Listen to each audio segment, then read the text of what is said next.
Well, Surrey's Police Service says that officers obtained 80 weapons from teenagers over the past school year. And some of the items included were replicas of guns and knives and pepper spray and bear spray. That is a big concern to police, and they're hoping to significantly lower that number. And for more on this, we're joined by Sergeant Michael Grandia. He's a youth officer with the Surrey Police Service. Good morning to you. Good morning, Stephen. We appreciate your time this morning, Sergeant. Now, weapons is a broad term. Exactly what kinds of weapons are being seized? I think we're looking at three sort of main types: knives, bear spray, or other sort of sprays that folks are using, and as well as imitation firearms, which are a pretty big concern for our community. Mm-hmm. And well, let's take those one by one. Why are we seeing, bear spray and other kinds of sprays? I think it's just easy to acquire for our youth. I think that there's places locally that they're able to get them, or they're able to get them through the internet. So I think that they believe that it's a good way to protect themselves, which is providing them a false sense of security. Also, sort of a sense of bravado in that, I have this weapon and almost sort of a bit of power and control in the community. Right. But again, it's a false sense of power and control. And are we seeing this used more often offensively or defensively? I don't know the exact stats on it, but I would say more offensively. Again, I think that youth are using it as a means of having some semblance of control over others in the community, or it's just a way of trying to find their pecking order in the community, and so a lot of more offensively as opposed to what it was intended for, which is bears and other sort of Right. defensive mechanisms. But I wonder if teenagers at school who are fearing for their safety might be carrying it if somebody else is coming at you with a knife. I don't think that's the case. I think that our schools are quite safe. If nobody brought weapons to school, or it's not just a school issue, I want to acknowledge that. Sure. But if nobody brought weapons to school or to communities, then we wouldn't have safety issues. So, again, I don't think they're carrying it because of that. I think that, it creates this escalation. Well, if I bring a knife, I'm going to bring a bear spray, and I'm going to bring an imitation firearm. Yeah. But really, no one is safe at that point when we have all those weapons, Right. both in our community and our schools. And tell me about the knives that kids are carrying. Again, I think that this is, when I was going to high school, locally, kids carried knives before. I don't Yep. agree with it. But again, it's something that we need to really educate our youth on, that, hey, you don't need to be carrying knives to be safe. We're in a safe community, and without those, you're going to be safe regardless. Mm-hmm. But I also think it's about educating the parents as well. Hey, your youth may be carrying these, whatever weapon it is, and we need you to be aware and talk to them about the potential issues that may cause. Right. The numbers seem to indicate that this is a problem in the wider community that also includes the school, rather than this is specifically a problem inside the school.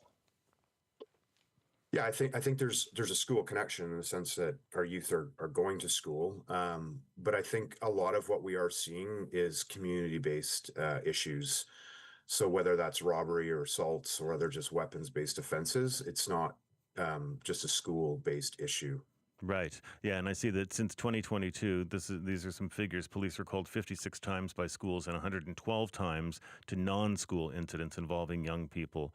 And 15 of the incidents occurred at school, 5 of which included threatening or another individual. 31 of those included threats outside of school property. So about twice as many happening in the wider community then. Yeah, exactly. All right. And now talk to me about the imitation guns. First off, is anybody bringing real guns to school? Not that I'm aware. I know that there has been instances of it in the last, let's say, 5 years. Yeah. That's very rare. It's hard for youth to get those type of weapons. Right. So I think that they're going to go with what's easy for them to acquire, and what's easy for them to acquire is these imitation weapons. And they're acquiring, whether they're at local stores, they're acquiring them, or through the internet, they're acquiring them.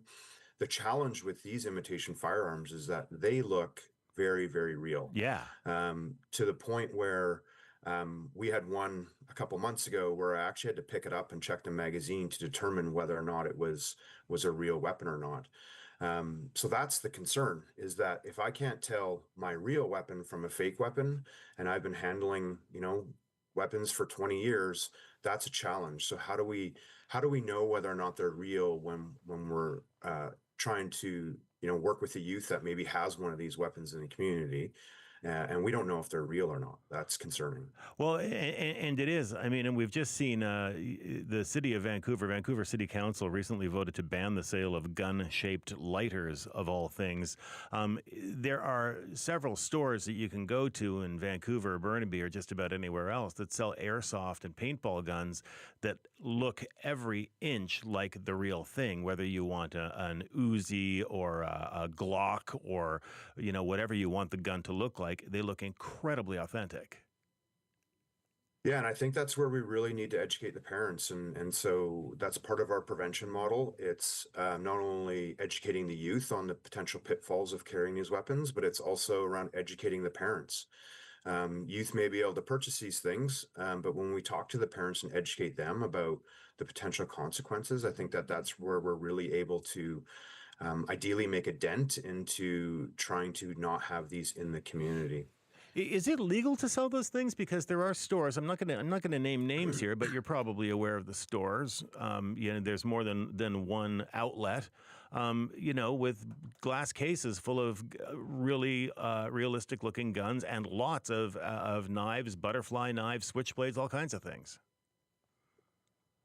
Yeah, I'm not an expert in prohibited weapons, but over the years we've come across many stores that are selling these.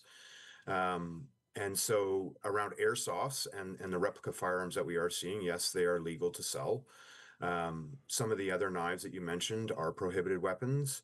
And so really, again, that comes down to us educating the retailers on what they can and can't sell. But also, when necessary, that we utilize enforcement measures to stop them from selling these items. Hmm. Sergeant Grandia, it's good to hear you this morning. Thank you for taking the time. We really appreciate it. Thank you, Stephen. I appreciate it. All right, you take care.